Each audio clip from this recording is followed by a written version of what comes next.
ایک بھائی نے فرمایا کہ کیا نبی کریم صلی اللہ علیہ وسلم نے کبھی تعویذ لکھے ہیں، جس سے ہم تعویذات وغیرہ آج کل لکھ رہے ہیں؟ لیکن لکھنا تو ایسا نہیں ہے کہ باقاعدہ نبی کریم صلی اللہ علیہ وسلم سے ثابت ہو۔ ہاں، وظائف آپ نے دیے ہیں صحابہ کرام کو، ان کی حاجات کے پورا کرنے کے سلسلے میں آپ نے یہ وسیلہ عطا فرمایا ہے، اور تعویذ کو منع نہیں فرمایا ہے۔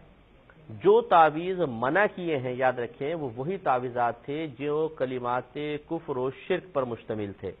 جیسے ایک شخص، کچھ لوگ آپ کے پاس بیعت کرنے کے لیے آئے، بیعت اسلام، تو آپ نے ایک شخص کو کہا کہ میں تجھ میں بیعت نہیں کروں گا جب تک کہ تم تعویذ نہ اتار دو۔ تو وہ جو آئے تھے وہ کافر لوگ تھے، اور کافر نے جب کوئی تعویذ پہنا ہوگا تو یقینی سی بات ہے کہ وہ آیات قرآنیہ یا اللہ تعالیٰ کے اسماء پر تو مشتمل نہیں ہوگا۔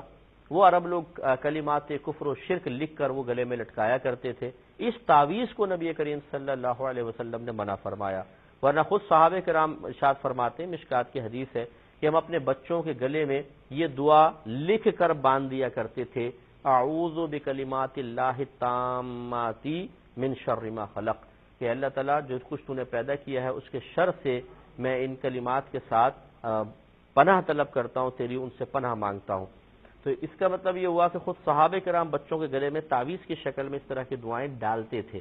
تو خود سوچئے کہ نبی کریم صلی اللہ علیہ وسلم جو کچھ ایک آیات ہیں یا اسماء الہی ہیں، ان کی برکات کی تو خود ترغیب دے رہے ہیں کہ اس کو حاصل کیا جائے، اس کو سرکار کیسے فرما سکتے ہیں کہ یہ شرک ہے؟ شرکیہ وہی تھے کہ جن میں کلمات کفر و شرک موجود تھے۔ اور معاذ اللہ اگر یہ ہوتا کہ صحابہ کرام علیہ رضوان نے تعویذات پہنے تو یقینی سی بات ہے کہ سرکار صلی اللہ علیہ وسلم کے سامنے پہنے تھے، تو ان کو یہ کس نے اجازت دی تھی کہ پہنے، کہ جس کو سرکار اترواتے اور پھر فرماتے یہ کہ شرک ہے؟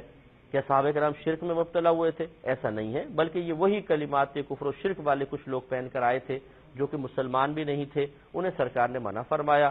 اور جہاں سرکار نے فرمایا کہ تعویذ شرک ہے، وہاں پہ یہی تعویل کی گئی ہے کہ جو کلمات کفر و شرک پر مشتمل ہوں، ورنہ تعویذ بھی دیگر وظائف کی طرح اور دیگر جسے ہم بیماریوں کے لیے دوائیں وغیرہ استعمال کرتے ہیں انہی کی طرح ایک تکالیف وغیرہ ضرر کو دور کرنے کا وسیلہ اور ذریعہ ہے، جو کہ اس عقیدے کے ساتھ پہننا کہ شفا اللہ تعالیٰ دے گا، اس کے بغیر کوئی نہیں دے سکتا، یہ ایک وسیلہ اور ذریعہ ہے۔